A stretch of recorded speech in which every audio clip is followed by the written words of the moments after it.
He thought the silence of the forest was peace, but it wasn't peace. It was the calm before the attack. This is the story of Jake Miller, a 34-year-old hiker who loved the wild more than anything. A man who walked into nature's deadliest test and somehow walked out alive. Jake always felt alive in the wild. The noise of the city never felt right to him. The horns, the crowds, the endless rush.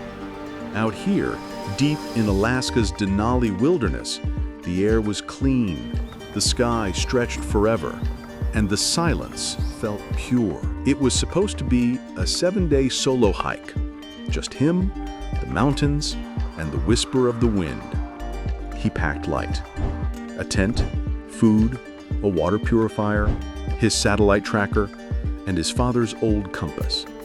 That compass had guided him through 100 trails before. He trusted it like family. On the third morning, Jake woke to frost glittering on his tent. He brewed coffee and watched the sunrise. He thought about how small he was compared to the endless horizon. He smiled. This was freedom. But that day, something felt different. The air was still. Too still. He stopped and listened. No birds, no wind. Not even the distant sound of squirrels or deer. Just silence. At first, he didn't think much of it. Maybe it was just the cold. Maybe the animals were resting. But the deeper he went, the more wrong it felt.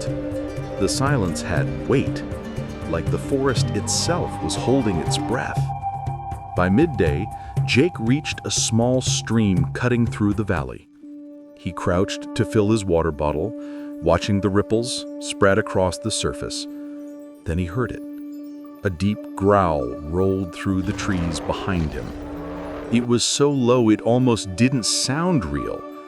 Jake froze, every muscle locked.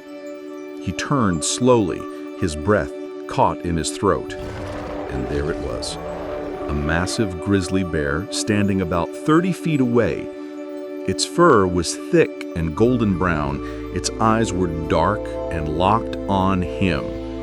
For a long moment, neither of them moved. The world went silent again. Jake's mind raced. He remembered what the rangers always said: don't run, don't make eye contact, speak softly. He raised his hands and whispered, "Hey, big guy, easy now, easy." But the bear didn't move. It took one step forward, sniffing the air. Then it made a sharp, angry sound that sent chills down his spine. Jake took one small step backward, and that was it. The bear charged. It came fast, like thunder breaking through the forest. The ground shook, branches cracked. Jake turned and ran. He knew it was the wrong thing to do, but instinct took over. He barely made it 5 steps before the bear slammed into him from behind. The impact threw him to the ground. His chest exploded with pain as the air rushed out of his lungs. The bear's paw came down hard on his shoulder. Jake screamed as pain tore through him. He tried to push the bear away, but it was like pushing a mountain. He grabbed his backpack, trying to shield himself. The bear ripped through it like paper. He could smell it now, the heavy scent of fur, blood, and dirt. He thought, this is it. But then, through the panic, something clicked in his mind. He remembered reading once that if a bear attacks, you fight back. Go for the nose or the eyes. He didn't think. He just reacted. He swung his fist straight into the bear's nose, once, twice, again. The bear roared in fury and swung its paw. Its claws tore across his arm. Blood poured down his sleeve. Jake screamed, grabbed a rock, and hit the bear's jaw with everything he had. The sound cracked through the air. The bear stumbled, it shook its head and growled.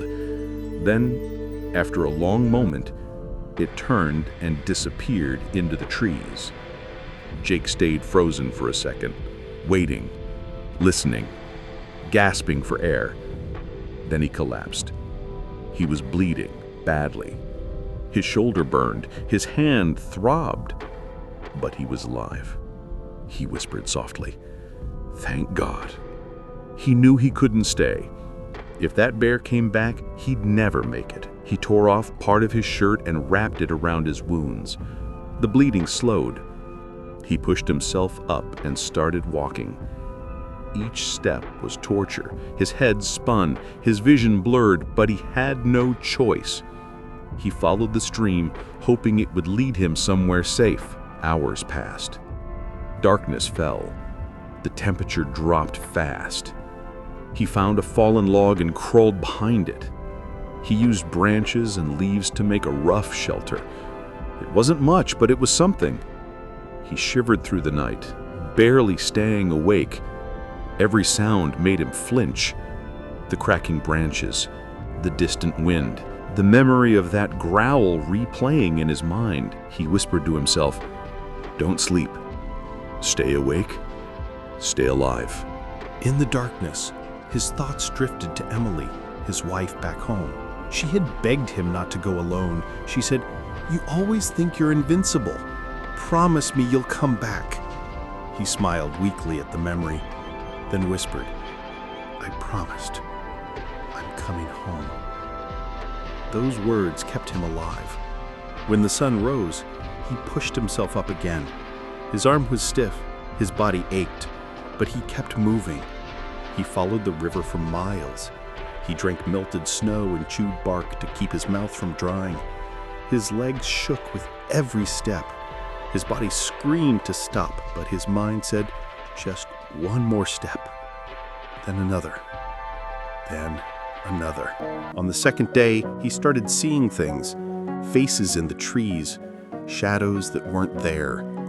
He fell, he crawled, he got back up again, and each time he whispered, "One more step."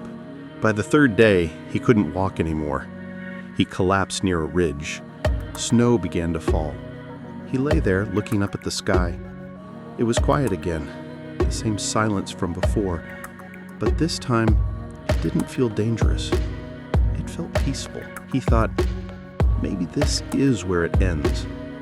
Maybe this is where I stop fighting. Then he heard it, a faint sound in the distance, a low, rhythmic hum. He blinked. The sound grew louder. It was a helicopter. Jake forced himself to his knees. He tore off his jacket and waved in the air. He shouted until his throat burned. The helicopter circled, then it turned toward him and began to descend.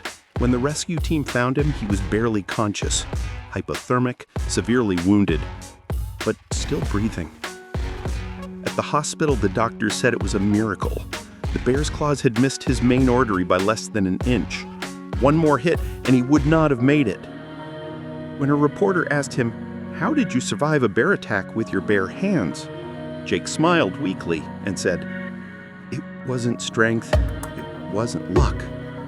It was instinct and the refusal to die." Months later, he returned to that same forest. He stood beside the same stream where it all began. The air was cold, the trees were quiet. And this time, he wasn't afraid. He whispered softly, "Thank you for letting me go." He didn't hate the bear. He didn't see it as evil. He understood now. The wild doesn't care who you are. It doesn't hunt you out of anger. It tests you.